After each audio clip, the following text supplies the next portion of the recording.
அனைவருக்கும் வணக்கம். நான் உங்கள் ஈழத்தமிழன் மேனி. நான் நிற்கிற இடம் வாழைச்சேனை பிரதேசத்தில் இருக்கின்ற மருதநகர் விநாயகபுரம் பிரதேசத்தில் நிற்கிறேன். நான் இப்போ ஒரு வீட்டுக்கு போகிறேன். பல வீடுகள் இதே நிலையில் தான் இருக்குது. ஆனால் எல்லா வீடுகளையும் வீடியோ எடுத்து போட இயலாது. அதால் ஒரு சில வீடுகளை நான் உங்களுக்கு இந்த காணொளியில் பதிவு செய்கிறேன். இந்த மக்கள் கள்ளிச்ச வடமுனையிலிருந்து இடம்பெயர்ந்து வந்து இங்கே 79 குடும்பம் வாழ்ந்து கொண்டிருக்கிறார்கள். இவர்கள் எங்களுடைய விடுதலை போராட்டம், தமிழீழ விடுதலை போராட்டத்திற்கு நிறைய பங்களிப்பு செய்தவர்கள், நிறைய உதவி செய்தவர்கள், அவர்களுடைய பிள்ளைகளை, சகோதரர்களை இந்த போராட்டத்துக்கு அர்ப்பணித்தவர்கள். அந்த வகையிலே நான் நிற்கிற வீடும் ஒரு முன்னாள் போராளியாக இருந்து துரோகத்தினால்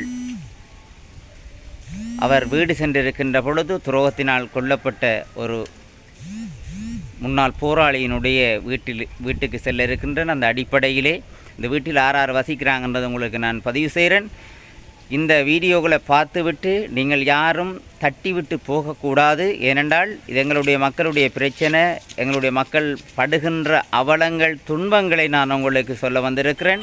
இதனை பார்த்துவிட்டு உங்களால் முடிந்த உதவிகளை தொழில் இல்லாமல் கிடக்கின்றார்கள், முடிந்த உறவுகளை, உலருணவு பொதிகளையாவது இங்கே இருக்கின்ற 79 குடும்பங்களுக்கு நீங்கள் வழங்க வேண்டும். அத்தோடு அவர்களுடைய வாழ்வாதார நிலைகளையும் நீங்கள் பார்த்து நீங்கள் உதவி செய்ய வேண்டும். அதை நான் உங்களுக்கு பதிவு செய்கிறேன்.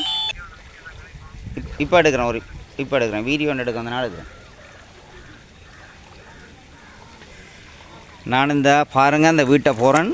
தண்ணியை பாருங்களா, தண்ணியை பார்த்தீங்கன்னா தெரியும் உங்களுக்கு. நல்லா பாருங்கள் குடில் வீடு நல்லா பாருங்கள். இது முன்னாள் போராளிகள் இருக்கின்றது. அது மாத்திரமல்ல, மாவீரருடைய வீடு. இதில் முதிர்ந்த வயதிலே இருக்கின்றார்கள் இந்த மக்கள் இருக்கின்றார்கள். நல்லா பாருங்கள்.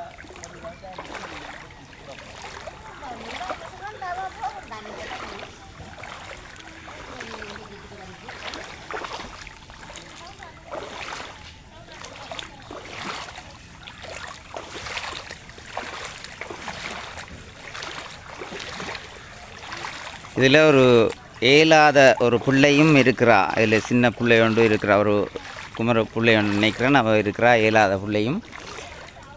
இது இந்த நிலத்தை பாருங்கள், நல்லா ஈரழிச்சு போயிருக்குது. உள்ளுக்கு வயதான அம்மாவும் இருக்கிறாவும்.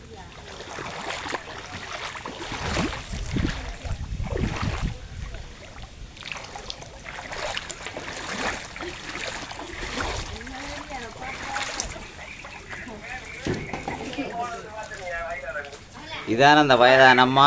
அப்போ குளிர்கால நிலைமை வழியாக பாருங்கள்.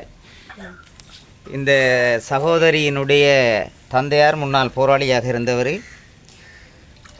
அவர் ஒரு தேச துரோகிகளால் கடத்தப்பட்டு சுடப்பட்டவர். இதை பார்த்து விட்டு யாரும் நீங்கள் தட்டி செல்லக்கூடாது. ஏனென்று